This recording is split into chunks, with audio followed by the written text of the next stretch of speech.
Il est désormais possible d'échanger ces cartes dans Pokémon TCG Pocket. Je t'explique comment ça se passe parce qu'ils ont rendu le truc compliqué. Mais bon, au moins tu vas enfin pouvoir obtenir les dernières cartes qu'il te manquent en les échangeant uniquement avec tes amis. Il ne s'agira pas d'échanges publics, malheureusement. Alors déjà, commence par mettre ton jeu à jour afin d'obtenir cette nouvelle possibilité. Et on apprend également que les 2 prochains packs arrivent demain. Alors abonne-toi, je te les présenterai en détail. Ensuite, pour l'échange, tu pourras aller dans l'onglet Communauté. C'est ici que tu retrouveras cette nouvelle fonctionnalité. Cependant, avant de pouvoir utiliser l'échange, il y a des choses à faire et des choses à savoir.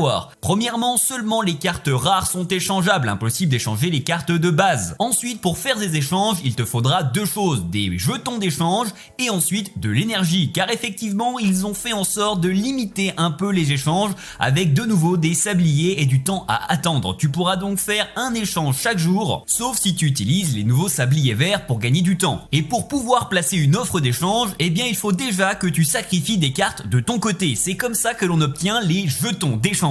Donc tu pourras aller dans ta collection, je te recommande de trier tes cartes par le nombre d'exemplaires, tu verras donc le nombre que tu as. Généralement les premières cartes sont les cartes que tu ne peux pas échanger, donc ça ne sert à rien d'en avoir 10 000 effectivement, et c'est seulement à partir des 3 petits losanges que tu pourras sacrifier des cartes, car oui, il faudra sacrifier des cartes pour pouvoir en échanger. C'est complètement débile, mais c'est comme ça que ça se passe.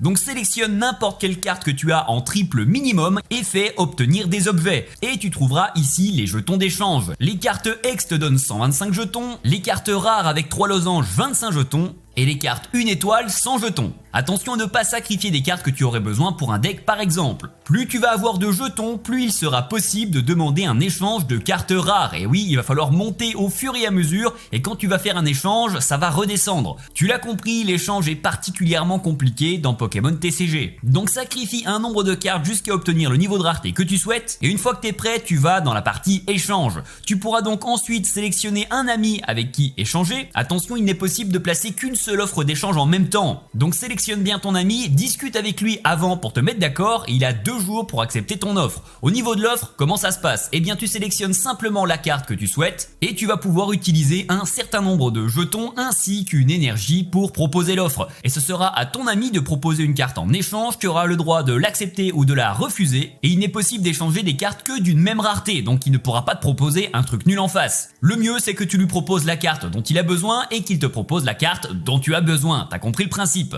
Et si c'est fait, c'est bon, tu auras échangé tes cartes, et après, il faudra recommencer à sacrifier tes cartes en double, en triple, en quadruple, et continuer d'accumuler des jetons. Alors fan ou pas de ce nouveau système d'échange, moi je trouve qu'ils ont rendu ça particulièrement compliqué, mais au moins ça a le mérite d'exister. Tu vas enfin pouvoir faire quelque chose de tes doubles dans Pokémon TCG.